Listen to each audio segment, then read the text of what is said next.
Okay, I'm going to interview a man I met some years ago, maybe 10, 15 years ago. I don't know. Time flies when you're having a Quite a good while. time. And I got talking to him, and he's one of those people, you meet them, you know you like them. You know you're going to like them. It's just that there's sort of an instant friendship, on my behalf at least. And Mine too. his name is Ed Bellerose, and I think you're a young 84, are you not? A young 84. Yeah, you're looking good. I'll take that. I'll take You're in it. good shape for the shape you're in. So anyhow, maybe you'd like to tell our vast viewing audience, well over 100, and where you were born. I was born in a small northern town in Ontario called Thessalon. It was just a small community.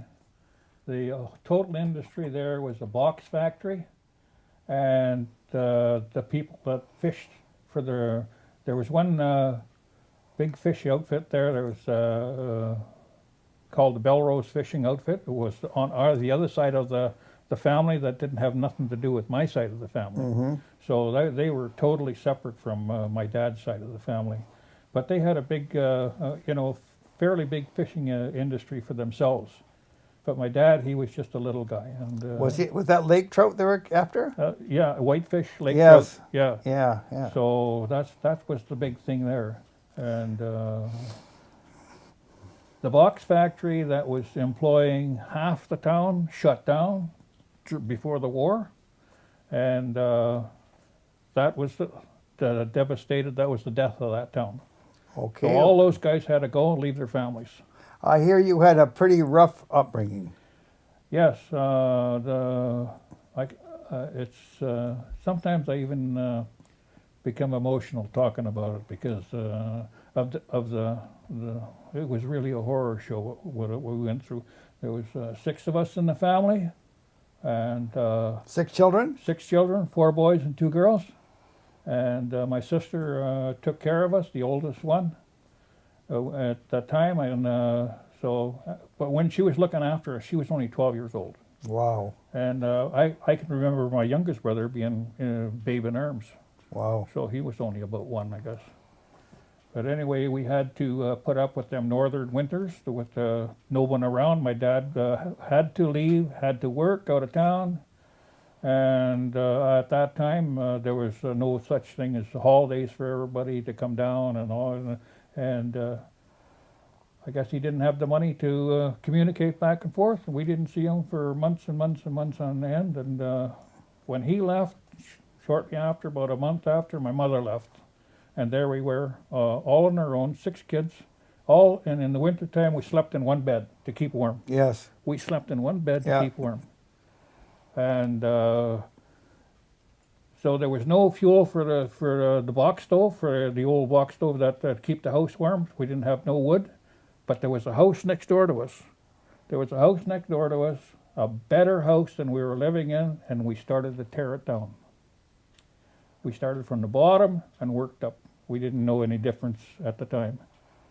So by the time we got through that winter, come into the spring, and but the thing was is that my sisters had to go to school. Yes. So there we were by ourselves. Yeah. You know. So. So you weren't having pheasant and caviar for dinner. Listen, people dropped off food at the door. There was food, you know. There was bread. They dropped off bread, and they dropped off. I found out the people that were dropping off this mustard, and I got to hate this stuff. Mustard and peanut butter. I don't eat peanut butter to this very day, and I won't eat this. It was homemade mustard. And today they call it Dijon mustard, and I will not eat that crap. Yeah. So, but people used to drop off. We were amazed one morning we got up and there was a big bag of puffs. It's like I remember them. the big The bag. brown and white things. That's right.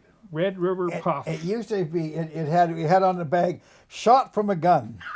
No, it did. I guess they blew up somehow, and that was on the front of Canada. It That's said, why- "Shot from a gun." We thought we were in heaven, eating this big bag of puffs, you know. You know what? Tell you what that stuff tasted like. It reminded me of this wrestler that used to pretend he'd tear the corner post and all the stuffing in it, and he'd start eating it. Do you remember him, the animal or something? That's right. That's what it tasted like. The stuffing on a bloody couch. But I guess that was a treat for you. Oh, that was a big treat. That was and in the summertime, we go down, and the Americans were coming in on their big yachts in there, and we were diving off of these high buildings off of this big wharf that we had there. It was the government wharf, and they were paying us, a penny to dive, and but Their generosity knew no bounds. oh man, if you got a nickel, you had it made. If you had a nickel.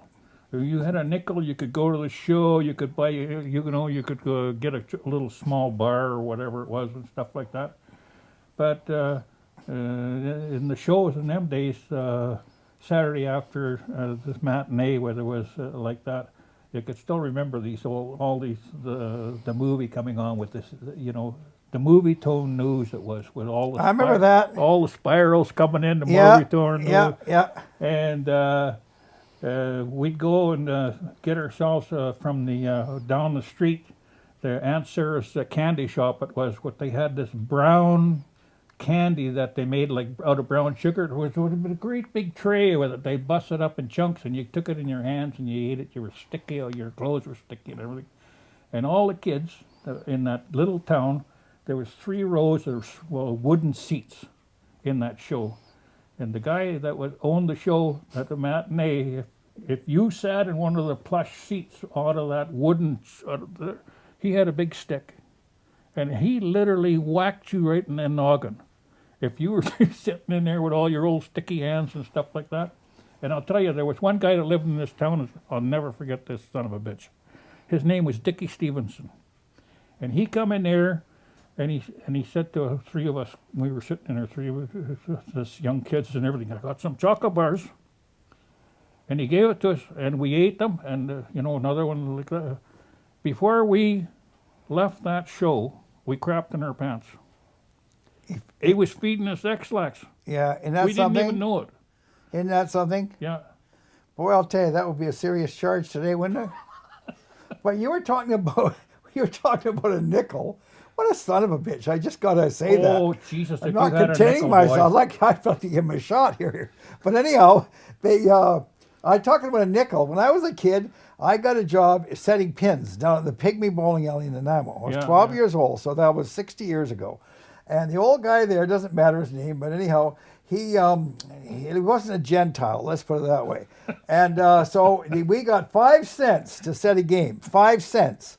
So in the springtime, when people decided they didn't want to go down there anymore, they had enough of that, you couldn't get 20 games in. So you couldn't make a dollar. We couldn't make a dollar. So I took the job as janitor, and I used to have to clean the bathrooms, put all the pop balls away, clean the ashtrays, sweep that was a big place, so 2 floors, sweep everything up, and I got $1 a night. And the old son of a gun was so miserable, he wouldn't even let me put my bike in there so somebody wouldn't steal it. Oh Jesus! Yeah.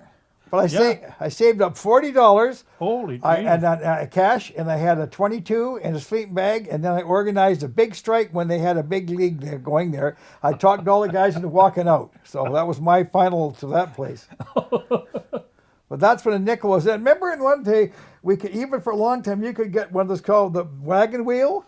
Oh, They were about this big. Me Yeah, and a buddy named Wino used to live on them, this big. That's and right. now I don't know what they are, but they're about this big. The price went up, the size went down. Well, we moved from that little town there, and I remember what we had to when we were all they were going to give us away to everybody. You know what I mean? Yeah. Split the family up. Yeah. So they had. I remember, and I can remember this to this day, going into this big room with all these people, and my dad was there, and they were talking about whether he was going to be capable of supporting us and taking us out of there. Yeah. But I guess he proved to them enough that we could stay with him. Yeah. So I remember us just like the Beverly Hillbillies when Yeah. they moved in the old truck with everybody stuck all over the friggin' thing. Well, that's the way I remember us coming up to this big city it was, and Jesus, my sisters got sick, car sickness. Yeah. Well, just from we were outside too. Yes. Riding on the back of this, and I remembered coming up in that thing, and I just thought years later there, well, all we had to come up with was a pile of junk. Yeah. Old rickety, stuff to live, furniture or I whatever. remember when I was a kid, there was an old abandoned school, and there was a big family living in there, and they were very, very, very poor, and the people to give them what they could, and they lived in an old abandoned school, so it was tough. I was very, very lucky. My mother, her father was killed in a mine, and there was left 4 kids, and they had a choice whether they go back to England. Of course, that was during the First World War, so they were afraid of getting sunk. Oh, yeah, Or yeah, they yeah. got $350 because their father was killed in a mine, along with 17 other guys in South Wellington in 1915. Anyhow, the oldest sister is a boy and 3 girls. The oldest sister who became a very, very wealthy woman in San Francisco. She's the head of the hotel union down there. She said, I always wondered why my little sisters always were crying, and then I realized they were just hungry. They were starving. Oh, certainly. So my mother, when she married my father, and his dad had money, she wanted to make sure that her children, I'm the youngest of 10, Yeah. they didn't starve, and I'll tell you, we didn't. And it was it was a deal like my father would pretend when he come home from logging camp, he'd pretend that he was the bartender and milk was the beer. Yeah, And yeah, whoever yeah, drank the most milk got the most dessert, and so we become pretty rotund, pretty rotund. And so anyhow, I was very lucky, and we had wonderful food, wonderful food. Yeah. My mother, never forget this, she believed that when she boiled a vegetable, she always kept the water and then cooled it. And then she would use that water in which she made bread, which was every day or every second day. And she figured the nutrients from that boiled water would enhance the benefit from the bread. Yeah. And yeah. whether it's true or not, I don't know. But it sure as hell it seemed to work for us. Yeah. But how old are you when you got your first job? When I got my first job, I was 13 years old. Yep. I worked for Algoma Central Railway, putting in a siding for 63 cars. I was 13, and I was on my own. Were you helping lay track, or what were you doing? Laying track, yeah. Well, at first, when I started up there I think it was about May or in that year, but it was colder than hell. I'll I bet. remember, it was really cold, because a friend of mine knew the track foreman and said that he wanted me to come with him, be a buddy with him, eh? Yeah. So anyway, I went up there with them to a place called Hawk Junction outside of Sault Ste. Marie, Ontario. It was a siding for their ore cars. And can you remember iron ore. what you were paid at that time? 63 cents an hour. Okay. And you're That's $5 a day. $5 a day, and we had to pay $2 a day room and board to Crawley McCracken and to live in these shacks alongside the railroad tracks, and you could see out of them, and they had in them days the old steel bunk beds there with one on top and one on the bottom and stuff like that. Well, man, what a horrible smell in there and they'd come and all the old socks and underwear would be laying on the side of them like that, and but that's the way it was. Did you know that Elvis Presley was raised in a railway car? No, I didn't. Yeah, seriously. No. His father was family was extremely poor. He was a twin too. His twin brother died when they were born.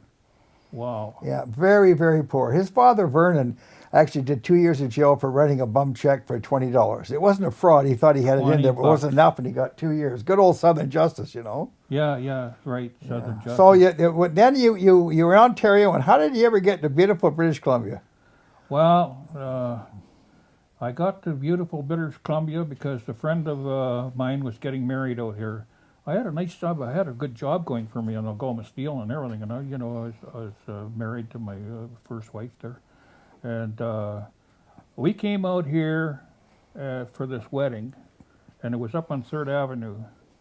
And this was in the middle of December. Back in my hometown, it was 30 and 40 degrees below zero. I come out here, roses were blooming. Roses were blooming. And I just couldn't believe it. And I didn't come out here, with nice short sleeves. I came with this winter garb on. Big Mackinac. Holy crap. I just about sweat myself to death, when I first was here. So anyway, I told Kenny, this was the guy's name, Kenny, and I says, I'm never leaving Nanaimo. Yeah. And I phoned back to where I was working in Algoma Steel, and Algoma Steel was training me. Yeah.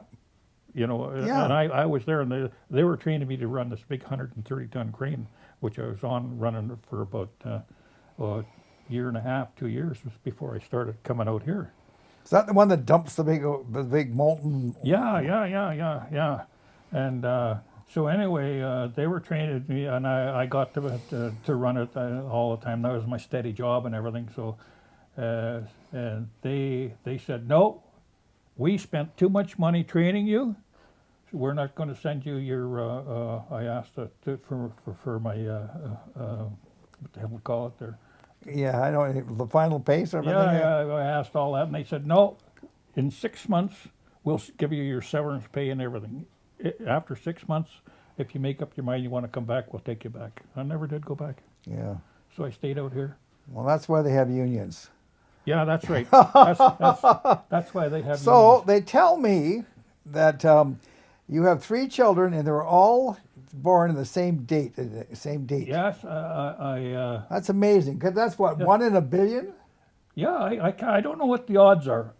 I really don't know what the odds are in that. But first wife had a son February the 4th. Third wife, I know you're married 4 times. So But far. you see- So far. Well, I smartened up. Okay. It's still time for you. Okay.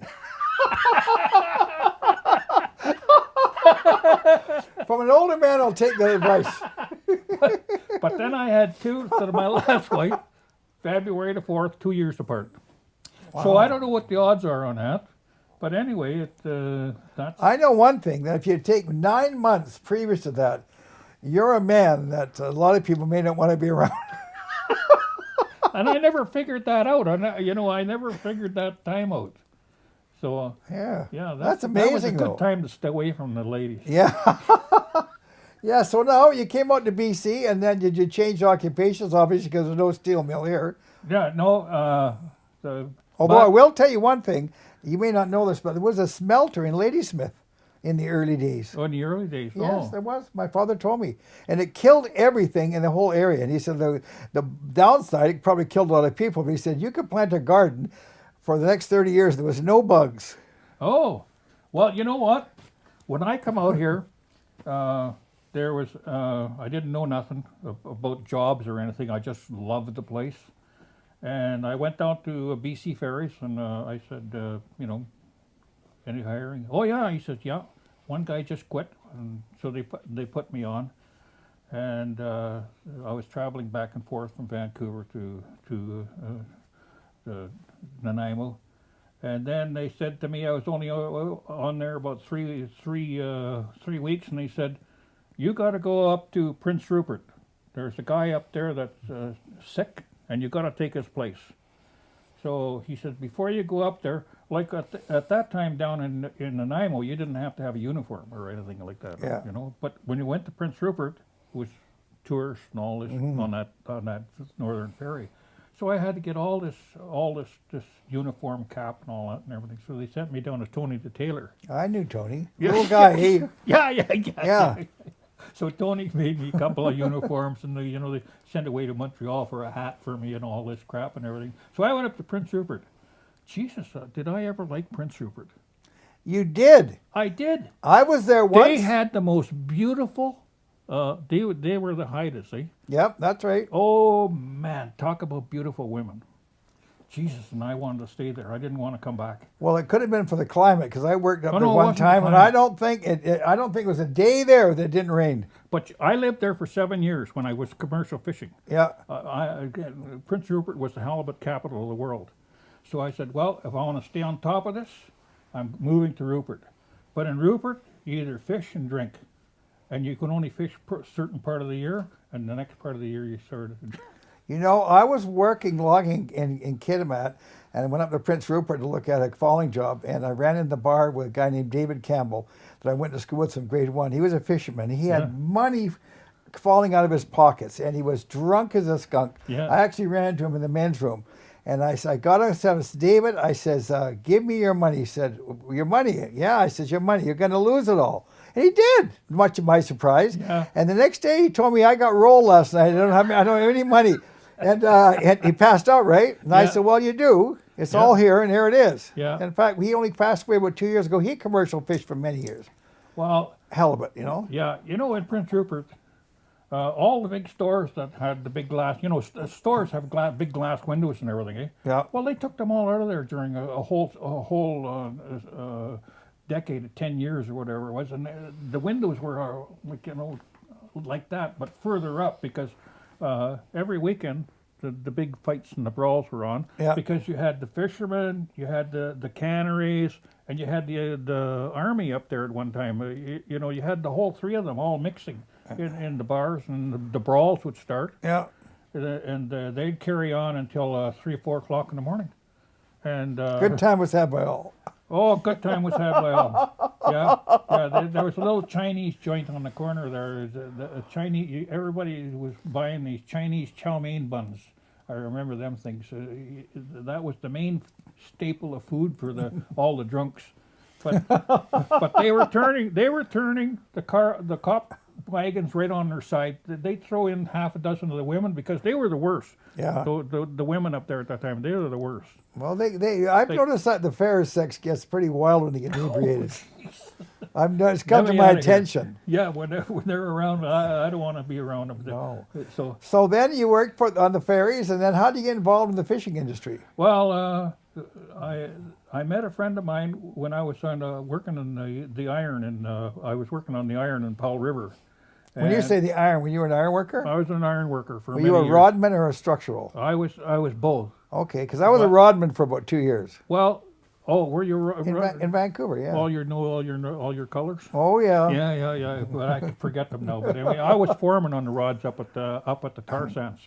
Really? Yeah, I went up there for structural, but they didn't have any. They couldn't get any rebar guys. So I told my push. I said, I know that kind of crap.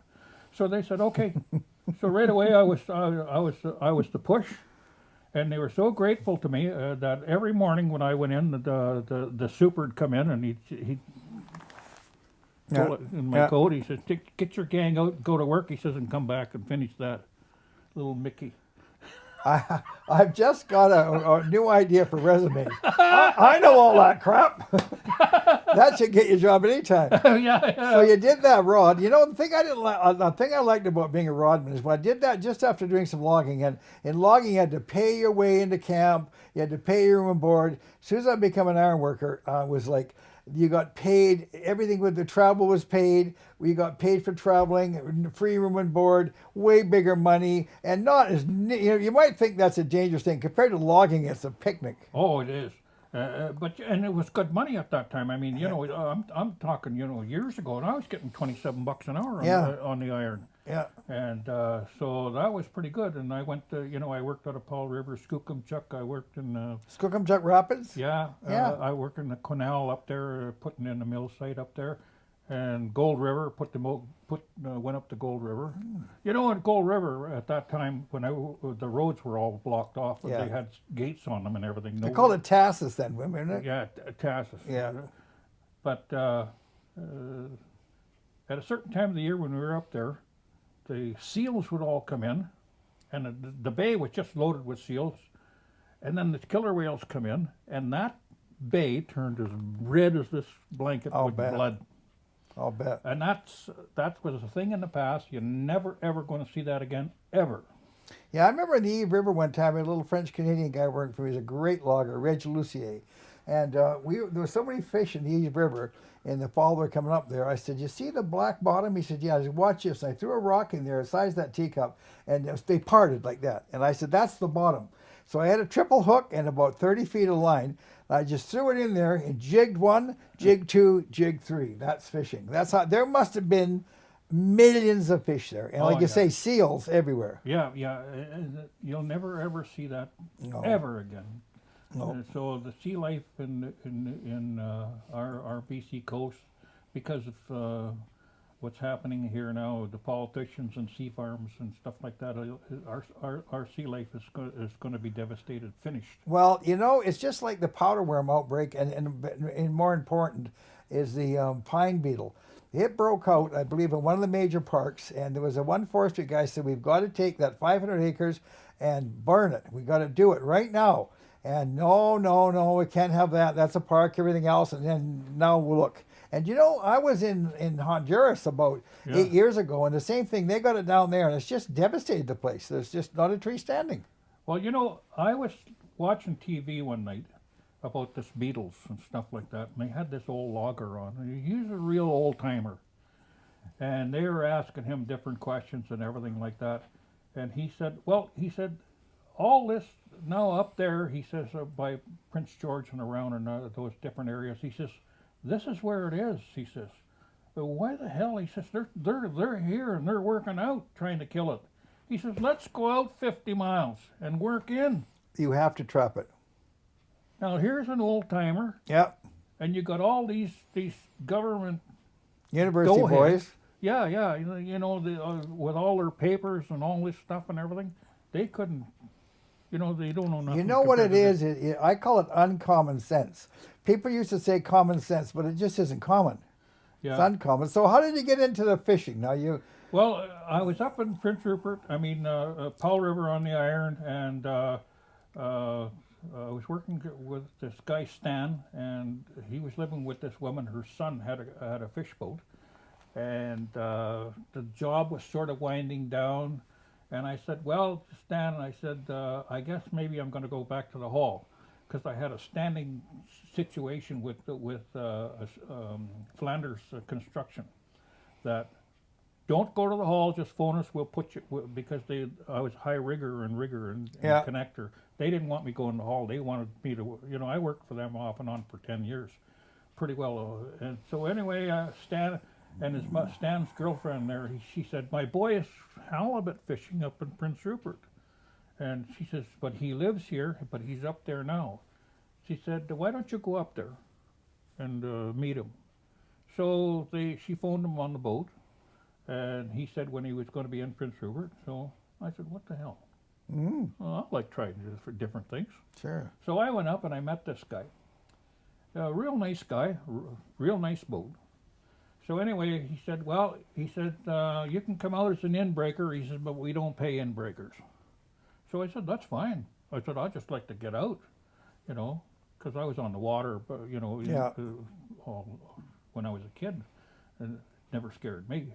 So anyway, I went out with these guys, and I watched pretty close how they were fishing and stuff. So I said, I think I'm going to take an interest in this. Because when this guy, I didn't know this at the time when we were fishing, but he was the highliner. Okay. He was the highliner. He made the money. He made the money. And when I seen fish come aboard, he'd pull in 3 or 4 strings. We had 3,000 to 5,000 pounds of halibut on board the boat. And I never knew at the time that, guys would go for 8, 9, 10 days and not even do this. Yeah. So this guy knew the spots, and he knew how to run gear and but the secret of fishing is get that gear down on the bottom on the right spot, because you might want to, here's where your gear would be here. Yep. There's a drop off on the edge. All the halibut are here. So the tide, you set with the tide. Okay, so you start over here, maybe a mile, drop that gear, and you got maybe a mile and a half or a mile of gear. By the time, you drop your anchor there, by the time it goes down, and the tide's pushing it, bang. Right on the money. And then you don't run your boat straight, you run your boat on an angle all the time, you know, just quartering off. By the time you throw that last anchor, it comes down, bang. And he showed me how to set halibut gear after. And that's the way I liked it, and that's why when I started fishing, I had pretty good success. Yeah, Not I like that guy, but yeah. I'll tell you a Paul River story. I was there, it was actually 49 years ago because my son David was just born. And we were logging up there and things were really tough. They actually quit buying logs for about 6 months. You couldn't give them away. But anyhow, we were logging up there and it was really, really tough. And we were actually spearing the fish as they come through this tunnel up this creek. And that was half of our meals. So once a week we went to the hotel right at the dock there. What was this called? You probably remember it was Cow Bay? No, right in Powell River. Oh, yeah. Anyhow, there's a hotel there, and they yeah. once a week we went there, and they had a deal. You could all the Chinese food you could eat for $1.49. Yeah. So that was our big treat. Once a week we went down there, and my brother Kenny would come in there, and I was logging with him and some good guys, and my young brother-in-law Dan McGiffin. Just a skinny kid then, and my brother would sit down, and there's a waitress there, a big, tall Italian girl named Edna. She loved my brother Kenny. She'd come over and sit in his knee and say, play with his beard and say, "Oh, Big Daddy." And then Danny would sneak behind the cupboard and get a couple of pies under his coat and sneak out the door. He'd put them in the truck. So after about 3 or 4 months working there, we said, "Edna, we've been stealing your pies, and we'd at least bring the plates back clean." And she said, "You didn't do that." And I said, "Yeah." She said, "Well, just sneak them in there. Hotel, don't worry about it. Just sneak them in there." But that was our big treat. $1.49 Chinese food once a week. Well, I done a bunch of beachcombing up in Prince Rupert during when the halibut season ended in September. So Ben Palmer had tugs and stuff like that, but I never got along good with Ben. And he hired a couple of the guys that were commercial fishing, deckies and stuff like that. So Ben hired them to go out on his log booms and stuff like that. So I got to know this guy that was beachcombing up there.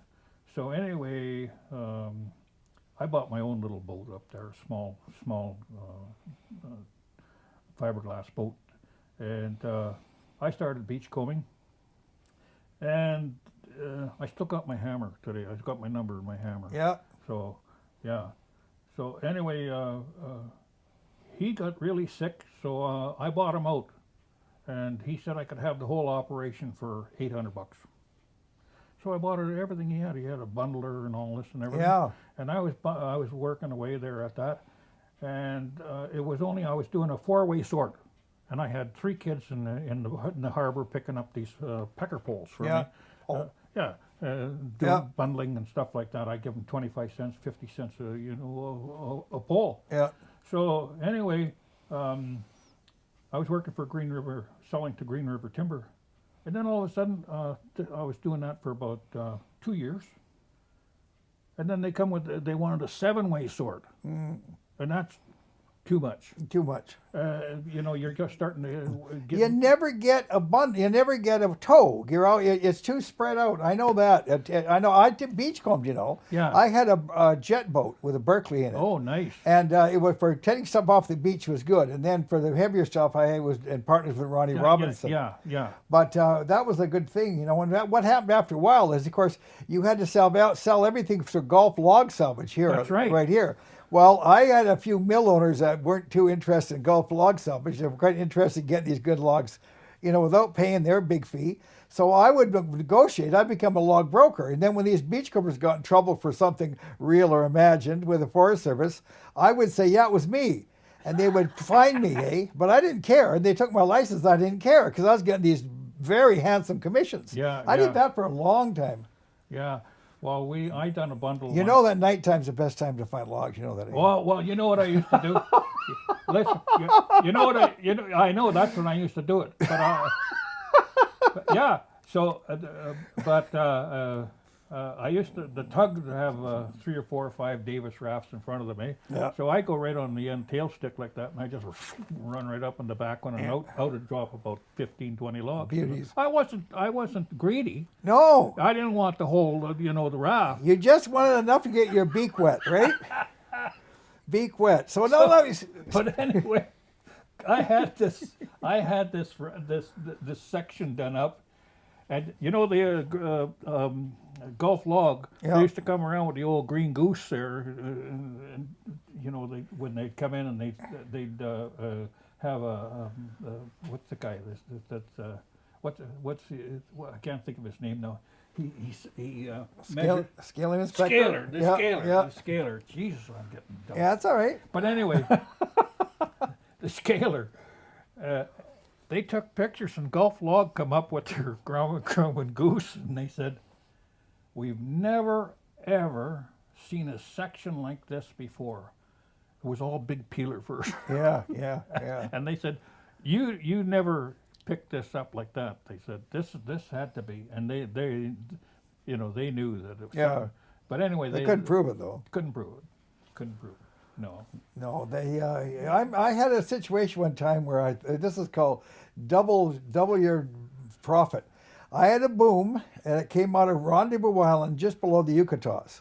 Oh yeah. And it came down here, and it was tied up outside Protection Island, and one of the side sticks broke. It was Oh. a big balsam stick, and it broke. And they phoned me because I was their agent here, if you can imagine. And yeah. they phoned me and said, "There's a broken boom over at Protection Island." So I went over there, and I'll be damned if it wasn't mine. So you know it's insured, right? yeah. Yeah.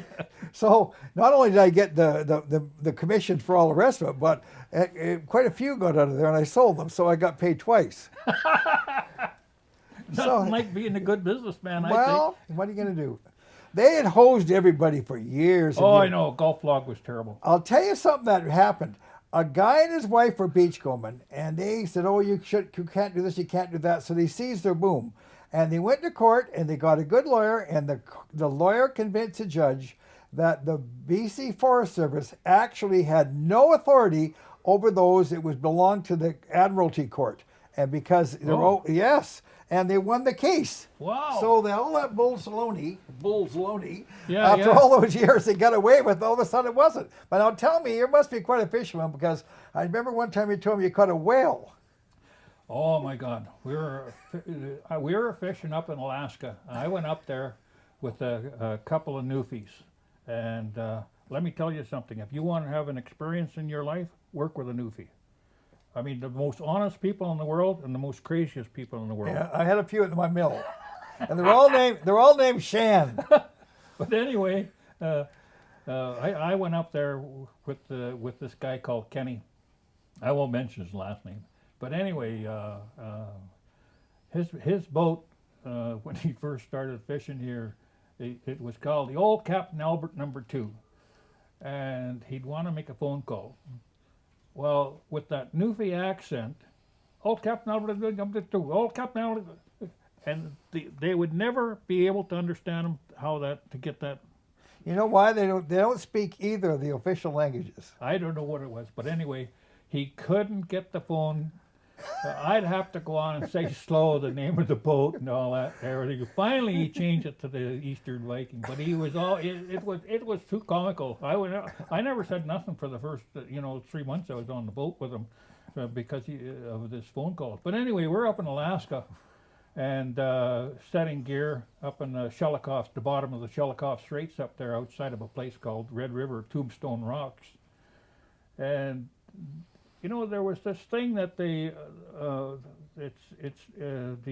fisheries up there had give this bulletin out that be careful that you can catch whales, and we're laughing our heads off, these stupid Yanks, catch a whale on the halibut gear and everything.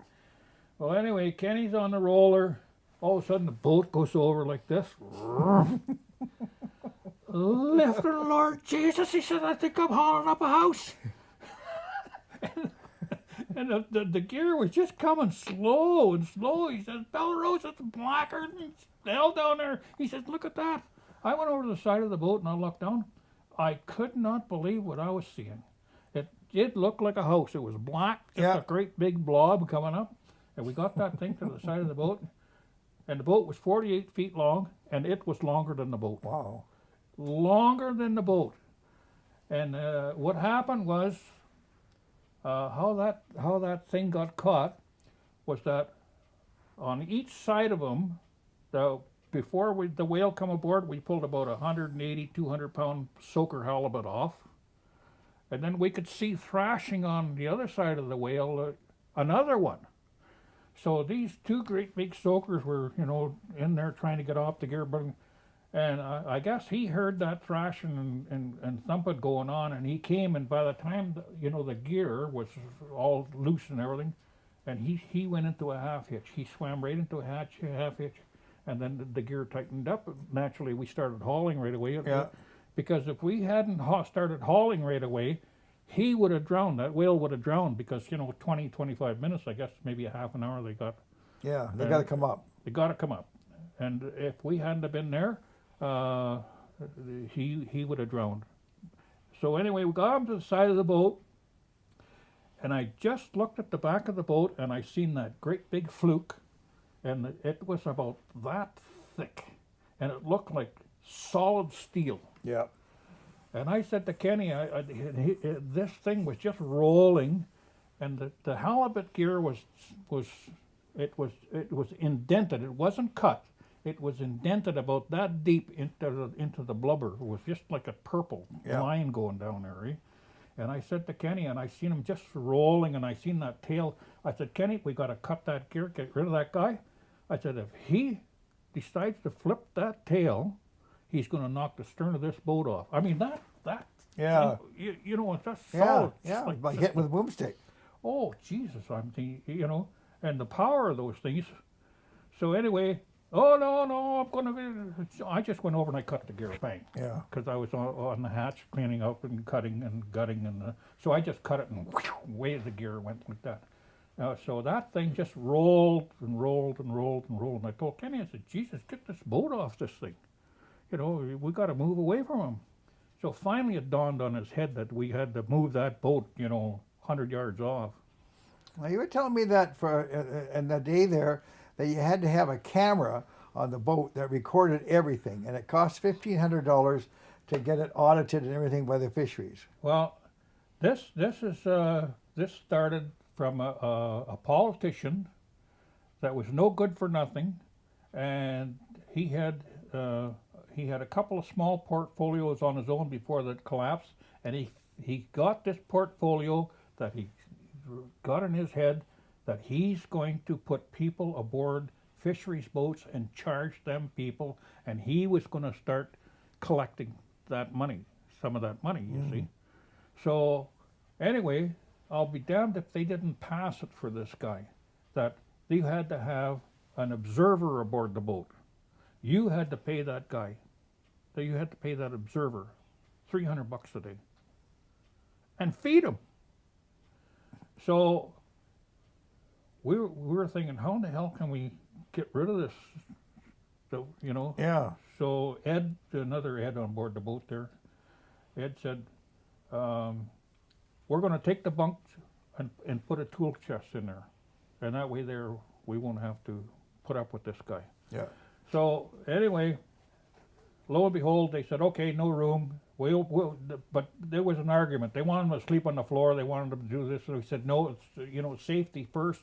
So if you're going to get up and run over this guy, and he's going to, you're going to stumble. Somebody's going to hit their head because boats is all over. Yeah, for sure. Yeah, sharp corners and this and that all over. So anyway, we said no. So they said, okay, you're going to put a camera on the boat. So it costs you $1,500 to put the camera on the boat. One it's right on the boom. They're above the hauling side of the boat. So, and then they got a big colored chart on the side of the boat where you haul the gear up out of the water, and that's to tell you the length of the fish. So the camera's telling them what species it is, and so then they got the length of it. You see. Yeah. So you better not be bringing in any fish that's under the length, or else, and they really nail you. But anyway, we thought, okay, we'll pay $1,500 for the camera. So we $5,000 for the camera, $5,000 for the camera. So then we came in, and then they come and take the camera off so the ning-a-nings can go through it and see if they can find you, pinch you. See? So then when you want to go out again, you got to phone them up and say, I'm leaving on such a day at such a time. $1,500 to put that on 1 hour and out you go, and then when you come back in again. Wow. So that's what that all Big is overhead. about. And if you catch dogfish and you don't have a license for it, so they got a count of how many dogfish that comes off. You can't bring them aboard the boat. You got to knock them off, put them back in the water, and then they know the length of them, and they go by poundage, the length and stuff. You got to find someone that's got a dogfish license and pay them for that fish. Wow. You know, I'll tell you a story about a rough sea, and I'm going to ask you about one. You know, this sounds local, and it is. It's right off Lasqueti Island, but I'll tell you, that water can really get rolling through there. Oh, and I come out of there one day, and we had our boom was towed away the day before, and we hadn't been home for 2 weeks. I decided to go back. Had a 21-foot campion, and the ferry from Lasqueti, a 70-foot ferry, was going over to French Creek, and I knew the captain really well. He says, listen, I got to tell you something. If you get in trouble, I really can't help you because we got all these passengers and I can't sacrifice them. So there was times crossing there, the 70-foot boat, I may be 200 feet behind him. There was times I couldn't see him. Yep. That's exactly. how rough it was. And the girl that was our cook became hysterical. And I always had insist having 2 pumps, water pumps in that boat. Yeah. And she became hysterical. And I thought if she falls and shuts the boat off, and we go sideways, we're all going to David Jones's locker. Roll over. So anyhow, she comes screaming. I said, sit down. And I pushed her to sit down. Well, just when I pushed her this way, the boat rolled that way, banged her head against the side of the thing, Jesus. knocked her out, which is the best thing that ever happened. And so we got over the other side, and I'll be damned if about, maybe 150 yards offshore, both pumps quit. So if they had quit when that storm was out, I wouldn't be talking to you today. Well, yeah. That's how close it comes, you know. And it happens so quick. Bang. So quick. Now tell me about this thing where you're telling me about the black wall or this huge rogue wave. Yeah. So anyway, through all this stuff about the camera and stuff like this, and then the government stepping in, and all these I could see the writing on the wall and everything about commercial fishing and everything. So I said, well, I'm getting out of it.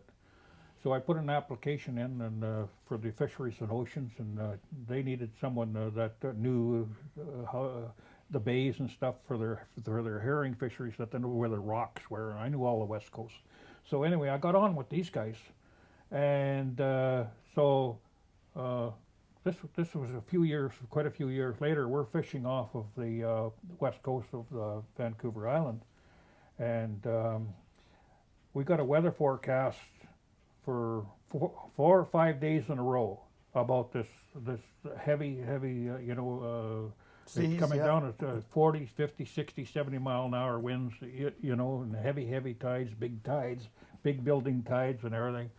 So we got this. Now, when you're on a government boat, usually when they hear forecasts for 40 to 60 to 80, 70, you're out of there because they don't want to take a chance on anything on the boat getting or the personnel, so you're gone. But anyway, we had a high-profile scientist on there that wanted to finish his survey, so I guess he convinced the skipper to stay out. So we got this 4 or 5 days forecast, and lo and behold, we just got the net aboard and put away when we looked up, and about a quarter of a mile, we seen this black sheet of water coming at us like that. And we heard about these things, and nobody believes them until you really see it. It was a solid black wall of water, and it was pushing a wave about 100 feet. So we started to run southeast right away. Try to turn in, go southeast for Vancouver Island. Before we could do that, that thing hit us on the side, rolled the boat over on her side like that, and she pushed that thing all the way down to the Oregon coast before it quit. All the way down to the Oregon coast before she quit, and that was a big boat. She was a big boat, 180, and so. You must have been horrified. Well, everybody couldn't believe, the power when they tell you these things. You can't believe it until you're in it. You'll say, oh yeah, they're powerful and everything, but believe me, you'd never be able to stand up or anything. If you were out on deck, it would just, blew you right overboard. Bang, you were gone. But it was a big dragger that we had out there. I worked on the first old boat that they had there. It was a side dragger. I worked on the side draggers on this coast, the last of the side draggers. That's how far back I go into Yeah. it. Side dragging, for God's sakes. So anyway, they got rid of that side dragger because you couldn't haul the net unless you had the wind. You had to have the wind pushing you. If there was no wind, you couldn't fish. You had to have wind to fish a side dragger. So anyway, aboard this other thing, it's pushing us down the coast, and we got a big following sea behind us that we have to run with it. And there's like the ramp doors where the net comes up at the back of the boat. There's a ramp, and there's these big steel doors. Well, this steel door's got pins on the hinges, 3 bang, bang, bang on this side, 3 on the other side. Well, all this water, when those big waves catch up to the boat, and then it just comes over the stern of the boat, millions, thousands of tons of water, Yeah. and it just gets on there, and maybe what collects on the boat might be 200 or 300 tons, and all of a sudden it takes a rush to the back of the boat, and before those doors got off, and that was the blessing. Before those doors got off, that boat was going and it was floundering. But when it blew the hinges off and the doors were gone, the water had a chance to escape, and that's what saved our bacon. But we were right off of 4, and when And coming there's back- steel steel bolts, I'd say 3.5, 3 inches or something. ripped right off. 3 of them on each side, ripped them right off into doors, big, thick steel doors. Well, I've never gone commercial fishing because when I was a kid, I had friends of mine that went commercial fishing, and some of them went out, and I guess it was a poor season or a poor captain or whatever it was, and they ended up with bugaral hattie. So at least going to camp, I had some poke, right? Yeah. Yeah. But Well, don't ever kid yourself.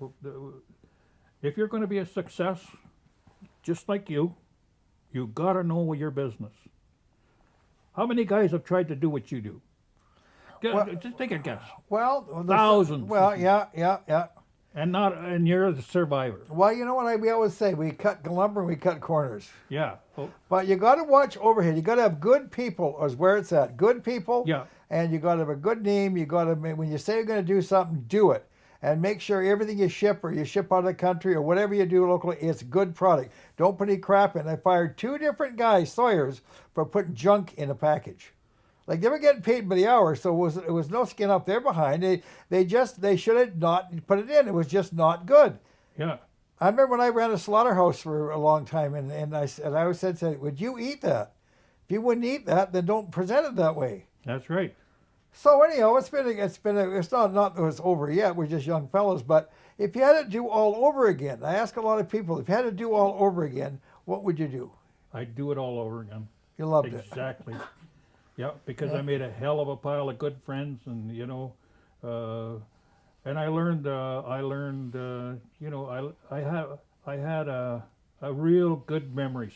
Now, when I was a kid, how many kids have got memories that to pay their way into a show, when I was telling you about my hometown, that to get in the show, you brought in 15 hazelnuts or 10 little rolled up things of foil from tobacco and cigarette packages. And if you brought that in, you could get into the show. Yeah. And the hazelnut was for the soldiers, and the tin foil was they put in the planes and dropped them over Germany so that the radar couldn't see the planes. It distorted them. Yeah. I remember when I was a kid, I'm maybe only 10 years old or something, and I went to the show at the old Capitol Theater, the Strand. There was 2 in Nanaimo. And there was this guy, he dumped his kid off there, and he's going across the road to the drink. And he dropped his kid off. The show was like 15 cents. And he goes, oh, 15 cents. And he opened his wallet, and he had like $1,000 in there or something. I thought, what an old SOB. So you had a good time. Yeah, I always thought I would like to come back as myself, because I've had a lot of good times. I've been everywhere. This is a kind of funny story. I found myself what my lawyer calls residentially embarrassed. That's being put in jail, you see.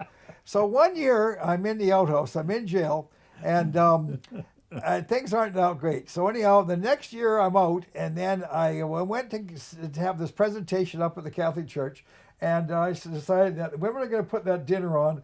You know, who's paying for all this? So I donated $500. Oh, So gee. anyhow, it wasn't a big deal, but there's a lot of people there. Somebody's got to pay for the groceries. So I thought I'd go there with my wife, and I'd be sitting in the back with the peons, and that was yeah. okay with me.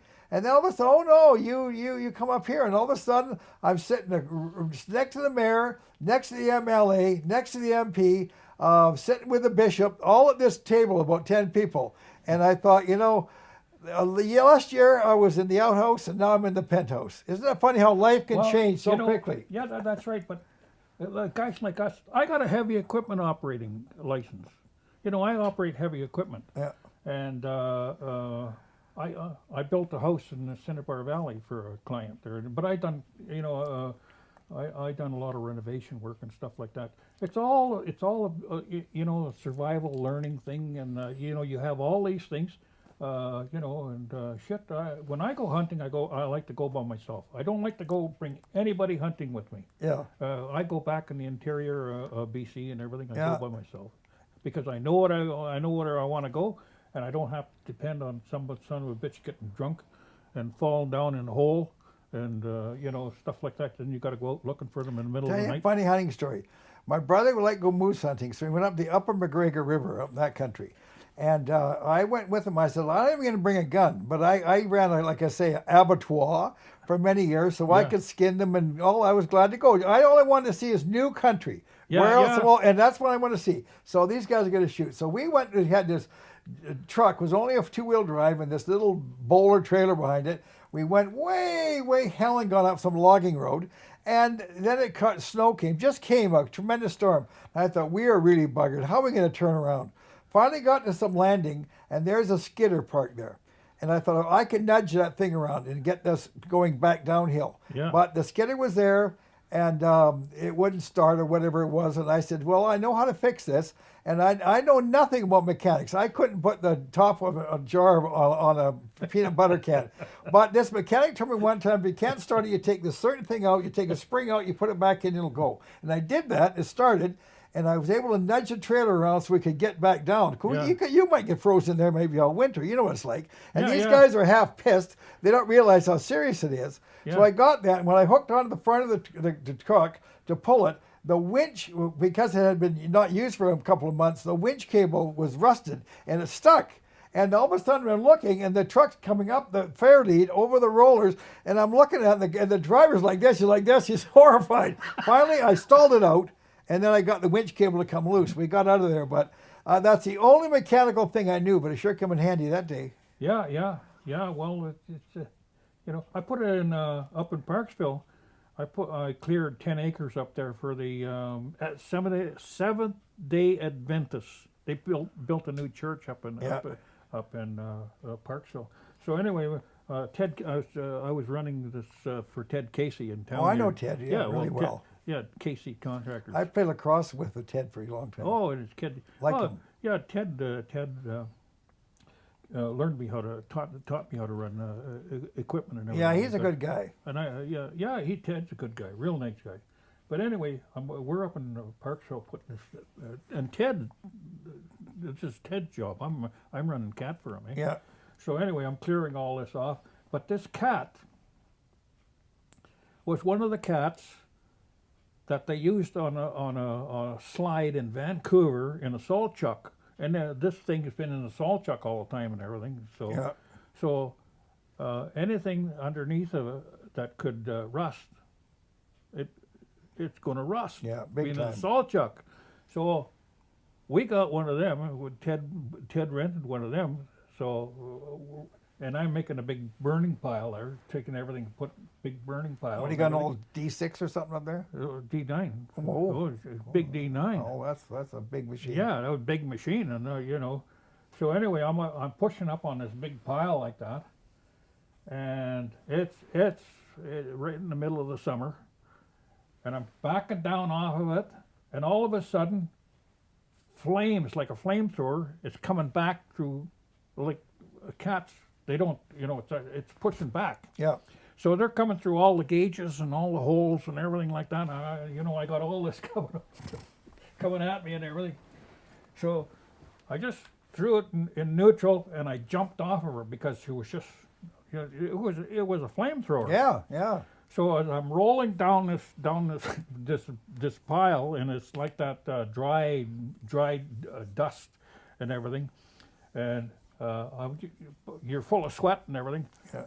So I ran across the field, across the road, to this house to get someone to phone the fire department. Jesus, and I knock on this door, bang, bang, bang, bang, bang, bang, bang, and this lady comes to the door, and she just, and she closes the door. What the hell? So I ran next door to the other, across the street. The guy heard her scream, and he comes out. He says, "What's going on here?" So I told him. I says, I asked her to phone the fire department, and he says, "Holy Jesus!" He says, no wonder she screamed. She says, "Take a look." And he took me over to his truck. And I looked at him here. No eyebrows. No, it wasn't eyebrows.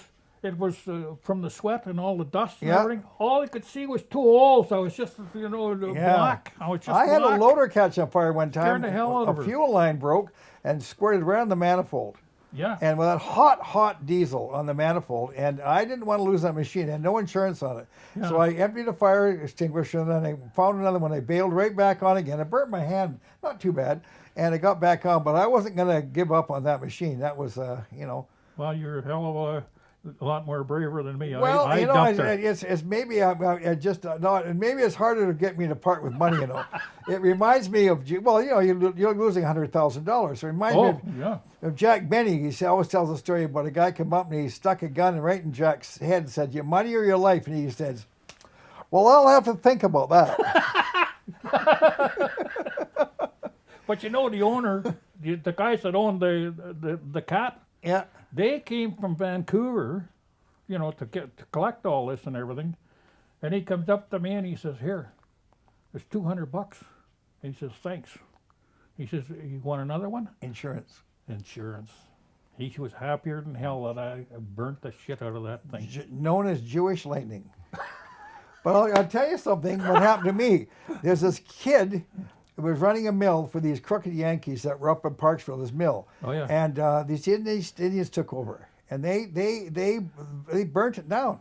But Yeah. what they didn't realize is they thought they were going to get away with something, the debt, because they put the mill in this kid's name. He's a kid. He was 50 years or 40 years old, and it was in his name. So technically, he got the insurance money. And it was $200,000, and they said, "Well, you got to come to Vancouver and cash this check and give us the money." So he came to me because he thought they were going to shoot him. Yeah. So I said, "Oh, let me come with you." And I come over there, and we got to the bank, and they had a $200,000 there. That's the first time I seen a money counting machine. Oh, yeah. So I said to these boys, I said, "Look, the best we can do is we get half and you get half. Otherwise, we keep it all, and you can, we'll shoot it out the OK Corral." So when I said that, the guy sort of snickered a bit, and I opened my briefcase, hauled out. What you got here? Yeah. So they said, "Okay, you got a deal," and they took 100. Well, I took 100, and I split it with him 50-50. He was scared for his life, but that was the easiest 50,000 I ever made. You remember years ago when I come in your office, I was getting some material for my fencing and everything, and you had all this cash out there, and I said, "Holy Jesus, Mike!" I said, "You're not scared somebody's going to come in here and rob you?" Mike's hand slides in his Jordan. He pulls this 40. He says, "No, I'm not scared."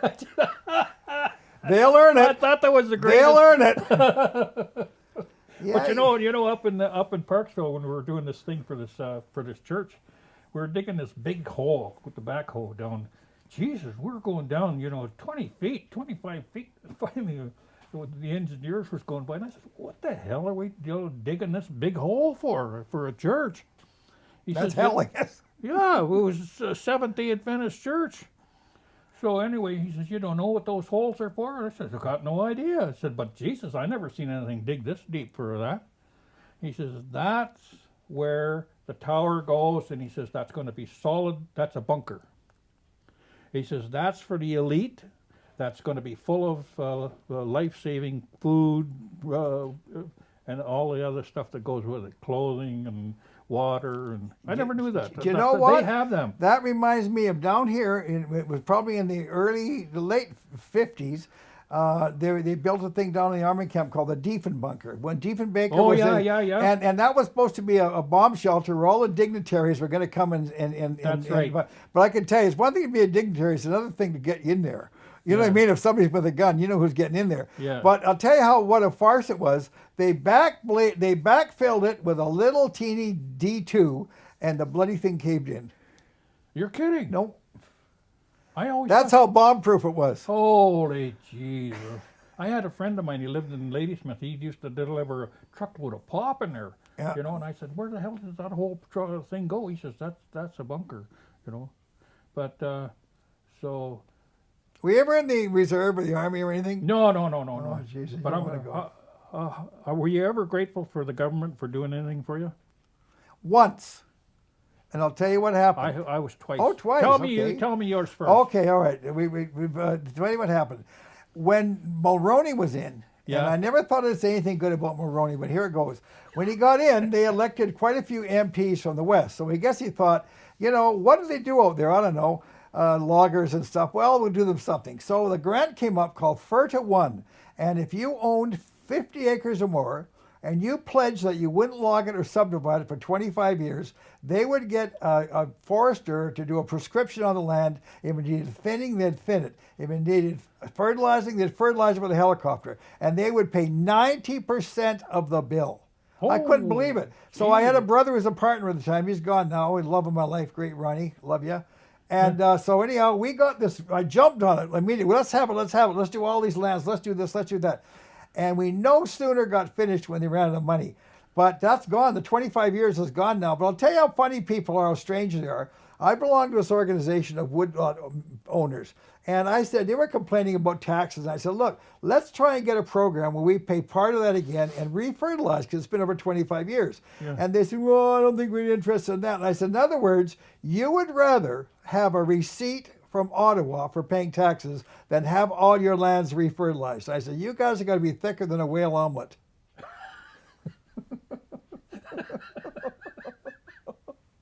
You know what I'm saying?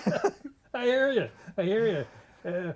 So I was grateful to the government twice. You know, I hope nobody shoots me. Okay. But anyway, the first time was that income tax. Okay. Yeah, I never paid income tax for, you know, I don't know how many years. Well, commercial fishing, you could pick the first, to go for 5 years and then pick the best out of that was the lowest, and then pay that for 5 years. Yeah. So anyway, I never paid nothing. Yeah. So, It's a round sum, isn't it? Nothing. yeah, but even iron working, I mean, Yeah. you know, Yep. they take so much off for income tax, but I never filed for years and years and years. See? Yeah. So all of a sudden, the government comes up with this plan, because there must have been thousands and thousands of us guys, and they figured, Jesus, we got to get some of these guys back on board here. Yeah. So they put this amnesty out that if you come forward now, everything's forgiven. So man, I jumped on board that right now, bang, and I was forgiven all that, and that was that. You didn't have to look over your shoulder anymore. Didn't have to look over my shoulder or anything, because when I was commercial fishing with my boat, I had two of them guys come up in my house with their. My wife was having the ladies over from the church and doing their sing-alongs and all this and Yeah. everything. And just about 9 o'clock at night, I was living in Stannard Drive in Cinnabar Valley, and I knock on the door, and I opens the door, and here's these two big tall guys in dark coats, eh? And Briefcase. says, Ed Bellerose. I said, yep. He goes, "Wheat." Big gold shield, Yeah. and he said, income tax. Isn't that great? Yeah. I've been audited. One time they audited me for over a year.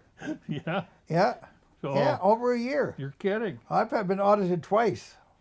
Yeah. But- one time I had to write him a check for $500,000. Wow. Yeah, they wanted 8. I offered him 5, or would go to court, and I should give him my dog and pony show and stuff. So he said, he just laughed in my face, and I said, no, go to the minions and ask them. He Yeah. went down there and said, how quick can we have it? And I said, same thing. How quick can we have it? And I said, I can have it in 72 hours. But I said, then it'll pass to the past. Oh no! I said, then the deal's off. And That's the right, next 72 day, hours. next day, They said they'd take it, and I took it. My accountant couldn't believe it. They took it, and I thought it wasn't bad. And it turned out it was very fortuitous because right then the stock market was screaming high, and I just flipped over a few stocks, Boardwalk, Oh, yeah, Park yeah, Place. yeah, Here you yeah, go, take yeah. your, keep the change, and then it was gone. It was over with, right? Yeah. Wow. Well, the second time I was grateful to the government. I was living in Prince Rupert at the time, and I was caught impaired driving 4 times in 1 year.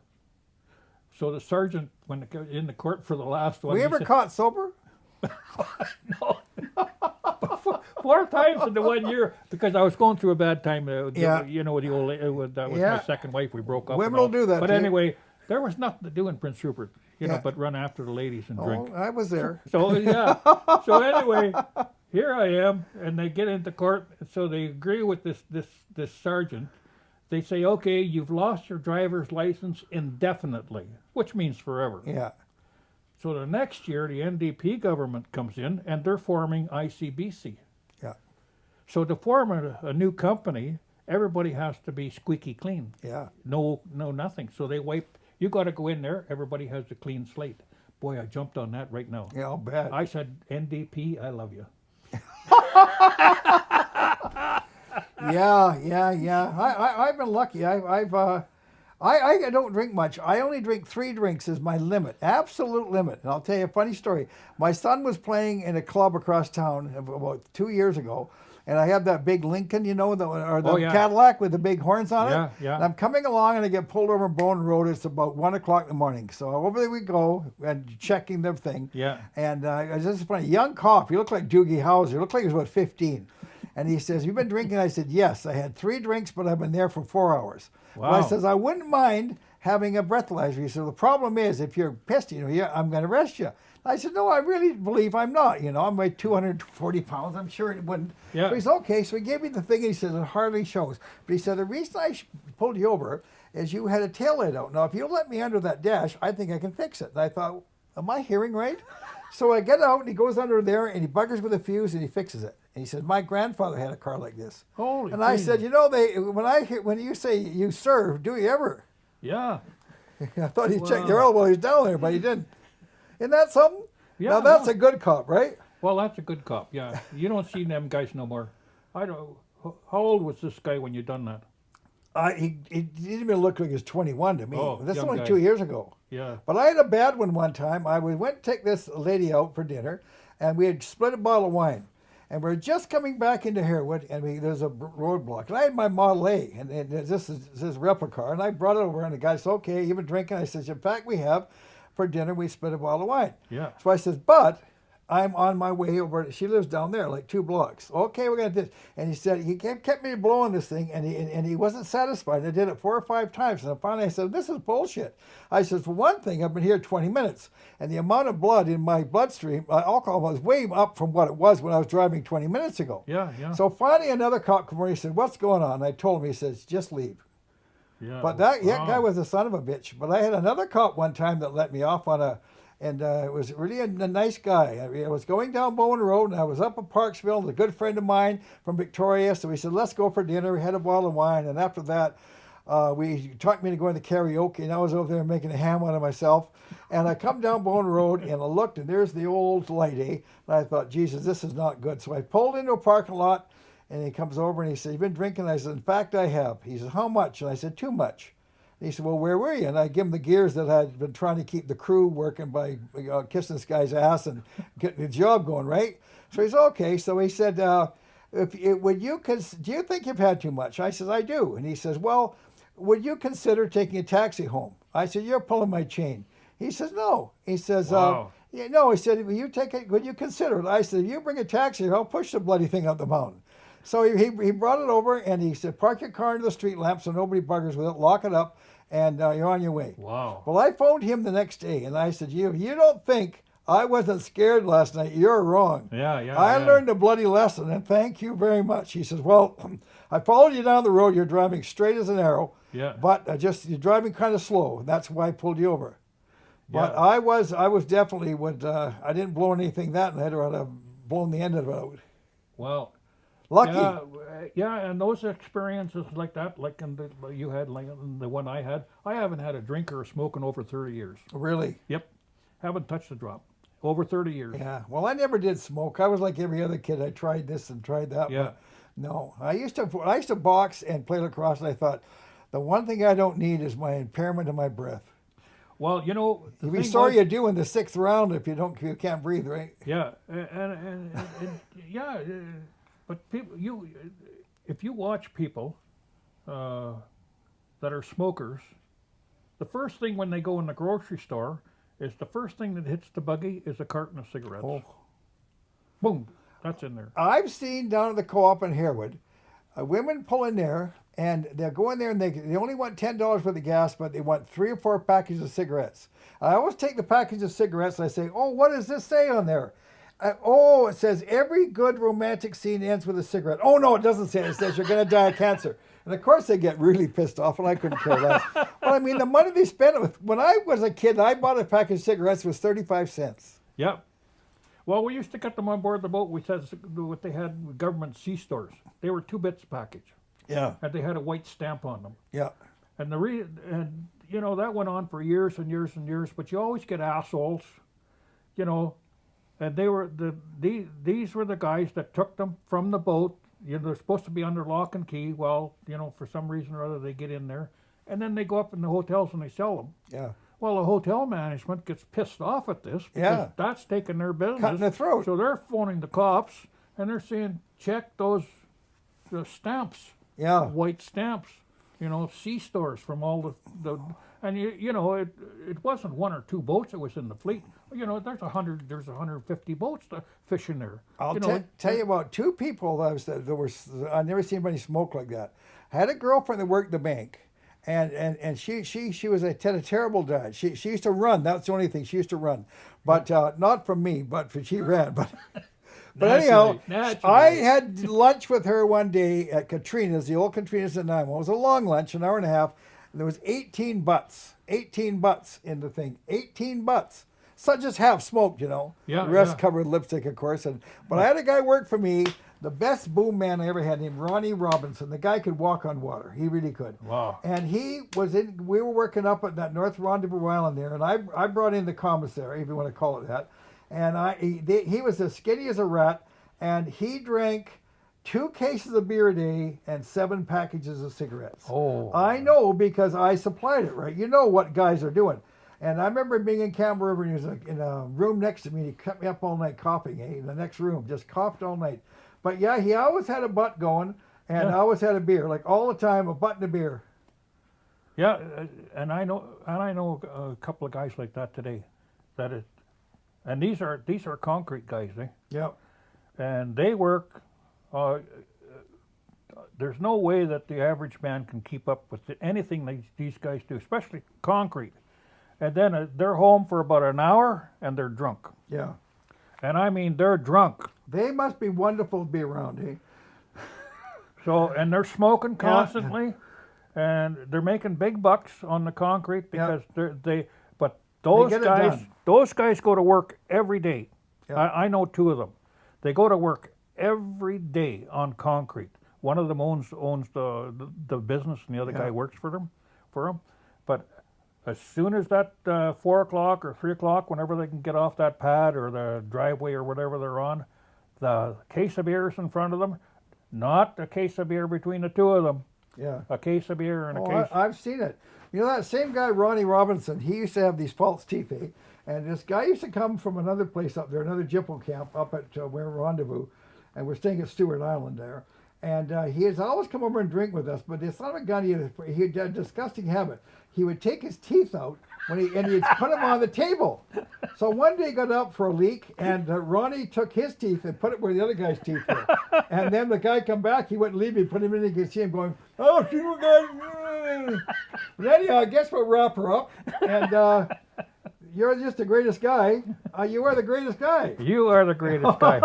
What a Yeah, I hope I never ever run out of meeting friends like you because we always got something in common, something to talk about.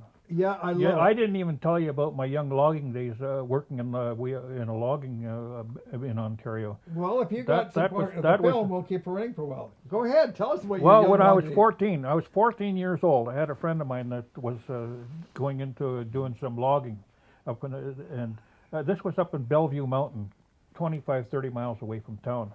And so anyway, this was about 10 miles off the road. You had to drive in up the mountain and everything to get to the camp. So at that time, it was horses. Yep. At that time, and you always had the the crosscut with you. Hmm. How do you like that crosscut I gave you? I haven't tried it. So Right there. where? It's up on the wall. Holy, It's so brand it new. is. You So get it this is. brand spanking new. That Brand thing spank is. new crosscut. brand Anyway, new. never mind that. Yeah. So we're in there logging, and so we got a matched Belgian team of horses, Yep. Babe and Tony, beautiful, beautiful, big, strong horses. So anyway, we got logging in this little show. The shack wasn't. Our shack was about half the size of this, with a big 45-gallon drum in it for heat. But anyway, we got logging in there for about 3 weeks. Got a nice bunch of logs up and everything. So the horse come down on a sharp rock and split his hoof. Tony, he split his hoof open. And I'm talking, 20, 30 below zero. Yeah. We were up there. So anyway, Jim says, I think I better give him a short halter tonight. He says, keep him up on his feet. We gets up in the morning, and here's the horse. He'd hung himself, frozen. So that was half our logging operation was gone. I was only 14 years old. So anyway, we took the other horse and drug it out and cut him up with the crosscut, Yeah. because the old chainsaws in them days, they ran half the time they didn't run. So Yeah. most of the time we were cutting with crosscuts. But I was only 14 years old at that time, and cutting them big bird's eye maple and stuff like You were that. saying when hang himself. At our age, we everything reminds me of something. I had a really dandy Angus bull one time, and we're doing a veterinarian come up. We're doing annual herd health, Yeah, and we want to check him out, but we just put him in a squeeze. They put the squeeze on him, so they can't move. yeah. And then the veteran says, "Do you ever stop for lunch?" And I said, "We can stop right now." But I got to leave the bull here because it won't be hard to get him in there. So we went and had lunch, come back, and he had killed himself. He had such force. He pushed down on this thing with such force that he choked himself. And there's a dead, beautiful Angus bull when I got back after lunch. Yeah. I must have had the cow that jumped over the moon, because I had another one that stuck his head in the barn door, an Angus or a Hereford, and stuck his head in the thing, and he couldn't get it out. I didn't know he was there, and of course all the stomach contents come up and they choke on it. Wow. So there's a dead cow with a head stuck under the door, and I thought, geez, this is maybe not the business for me. Wow. That logging outfit, that little shack that was there for us to live in and everything. So Jim, he brings his girlfriend up there one weekend, and so Jim and I are, we were finishing up, and so Jim said, for the weekend, and so we worked all that week, and then he told her, we're leaving for town tomorrow. He says, clean up the camp. He says, we're leaving. So anyway, we come back.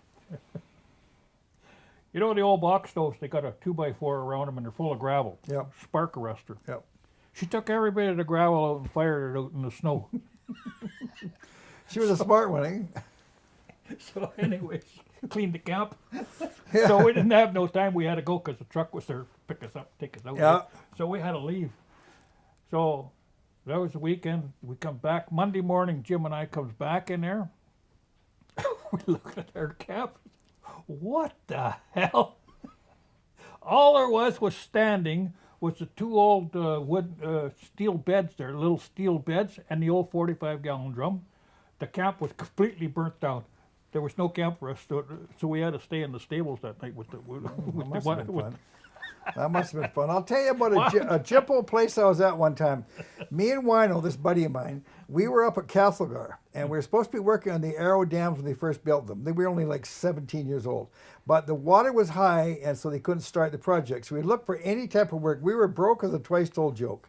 So anyhow, we went for this Jippo. We went down there, and the bloody place, it was just like it was a shed. And there was like a barrel there or something he cooked on. And all we had to eat was the spaghetti we brought from our apartment. Well, we had this every morning. It was still dark when we got up. And finally, the third morning, when it could become daylight, the bloody thing was crawling. Holy The Jesus. maggots were crawling in it. Oh, man. And Wino said, "Oh, it's good protein." And I said, "Oh, you're a sick puppy." And we asked the guy to bring us in some grub. And or a little drag so we could go into Castlegar and get us some groceries. He wouldn't give us a drag, so I said, "We're out of here. Wow. We're out of here." Well, you know, I thought I was a great logger. Yeah. I've done crosscut and all this. I thought, oh, Jesus, I'm a tough guy. Yeah. I'm a pretty good logger and everything. So I go down when there's no, we were out of there, no work. So I went to the unemployment office and I said, any jobs around and everything? He said, no. He says, what do you do? And I said, well, I'm a logger. Yep. For 15, I was only 15. Yeah. Well, you were. But I said I worked on the railroad too, Yeah. before that. So he says, we got something. He said, they're calling for across Canada. They're looking for 100 men to go logging in New Zealand, Kangor logging. I'll never forget it. So I said, oh well. Took all the particulars down and everything. He said, would you go? I said, sure. But I said, I don't know. I lied about my age. Yeah. Because I was pretty skookum, then doing all this, stuff. And anyway, lo and behold, I get picked, and another guy from my hometown gets picked.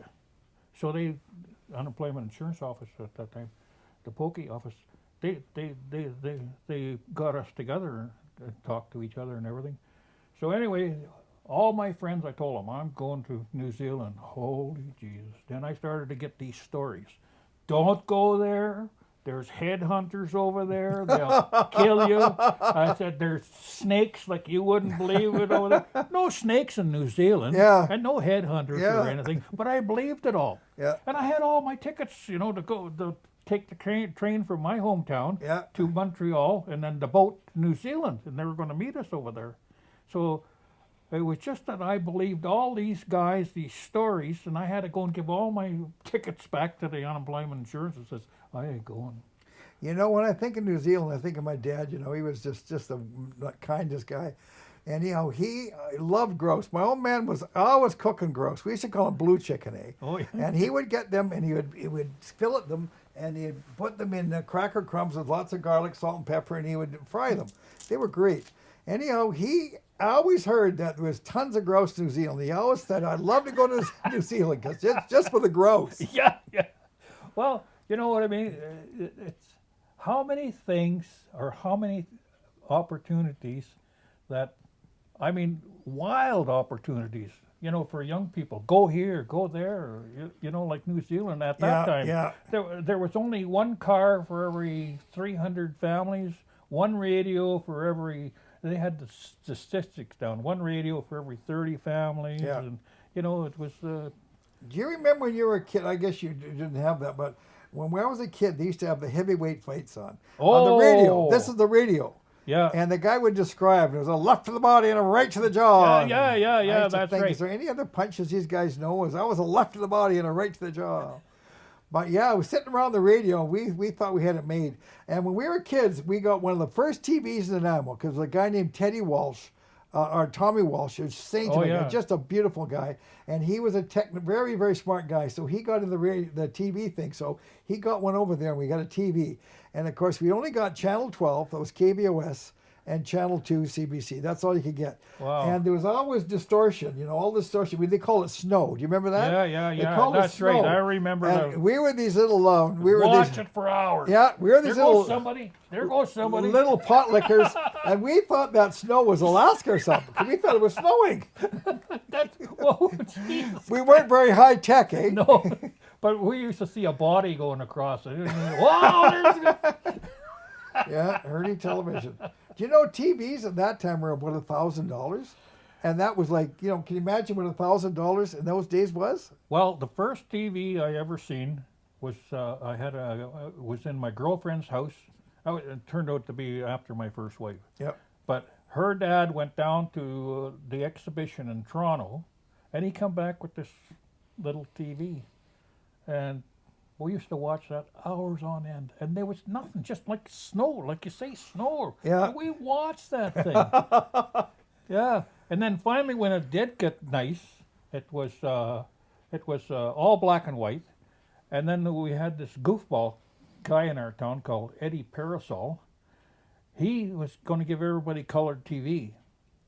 So anyway, he came down to my place and he says, $10, colored TV. I said, you're on. So he goes to his car and he comes back with this cellophane, which was blue, green, and brown. Isn't that something? Put it on there and you had a colored TV, you know, that was it. He got away with that? Yeah, he got away with it. Yeah, he was selling them all over. People were buying them. What the hell? What the hell? No. Yeah, I remember my dad, he's worked all the time. He'd work, and he had a garden that would feed half Asia. And then when he did retire, he took an interest. He was a soccer player as a kid, but he took an interest in hockey. And he just couldn't get over the Montreal Canadiens. He just loved them. Couldn't wait for Saturday night hockey, eh? Oh, yeah. Oh, Saturday night hockey was great then. Old Foster Hewitt, you know. Yep. Yeah. My old man, he used to have the big jowls, eh? My old man used to call them sloppy chops. Yeah. Well, everybody used to listen to hockey. Everybody listened to the heavyweight fights. Yeah, oh, yeah. Everybody in Canada listened to the heavyweight fights. Do you remember a guy that was the head of the Communist Party of Canada? His name was Tim Buck. No. Well, he came to Nanaimo to speak one time, and he was at what we call the cricket field, which is called Robbins Park now. And he got up there, and there was like the whole town. It was just a big platform. He got up there with a microphone, and he just mesmerized the audience. He could speak that way, eh? Yeah, and you get everybody's attention. He was an absolute incredible speaker. I'll never forget that. How a person that you never heard of before could pretty well mesmerize the audience. Well, that's why Hitler was so great. He talked to thousands, and when he spoke, you had to listen. I mean, everybody had to listen to that guy. He hypnotized 1,000, 10,000. There was a guy. There's a guy in the States named Farrakhan. Oh yeah, and he does that too. Yeah, and what he does is the men's movement. Yeah, he takes 1,000 men's movement or whatever. A fact, and then he throws in a lie, and a fact and a lie, and he builds on it. Yeah, something like Obama. Yeah. You don't like I don't want to get into that shit. No way. I don't want to get into that shit. Well, you know what? Mike, did I just butter that up? I think it's still going. Anyhow, it still works. Okay. Yeah. It's okay. No. Anyhow, no. I liked him. I thought he was somewhat indecisive. Farrakhan? No, Obama. Oh, I yeah, thought yeah, he was yeah. Somewhat indecisive. But Yeah. the one thing, and I'll just say this one thing about Trump that I'll never understand about the United States in a million years. I got a really good lawyer friend named John Drager, and he told me 30 years ago, quite a character, and he told me that never underestimate the stupidity of the American electorate. He told me that. But you take a guy like John McCain, and that guy, I saw him coming out of Vietnam. His teeth were rotten to the gums. Yeah. When his plane crashed, he had 2 broken legs, a broken arm. They stabbed him with a bayonet. They smashed his shoulder blade. He was then in a pit being crapped on and worse for 5 years. Yeah. He comes out, and then Trump says, "Oh, I don't like losers who get shot down." And yet there is a certain segment of the American Legion that backed him. I'll never understand that if I live to be 5 million years old. Well, Never understand it. What do they call it down there? The vets, the Veterans Association. They love him. Yeah. They absolutely love him to death. Yeah. And they'd do anything for him. Isn't that something? He said John McCain wasn't a hero. He said, "You're not a hero." Well, that's when he was on that campaign, thing and stuff like that. But the thing is that what he's doing now, nobody else has done.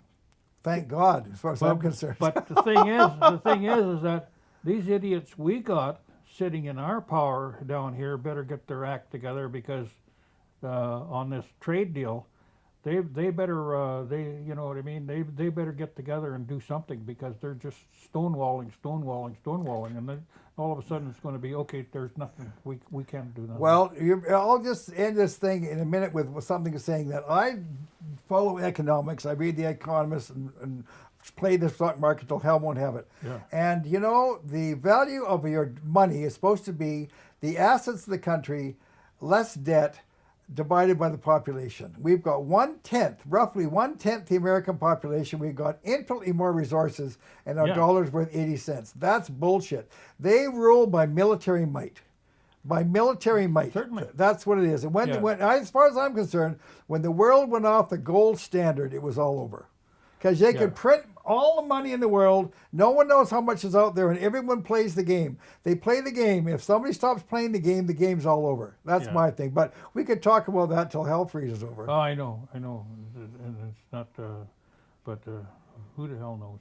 We probably bored our audience enough as it is, so we won't get in there. But anyhow, No, I don't want to get into that kind of junk. No, because it goes on like wiping your arse with a wheel.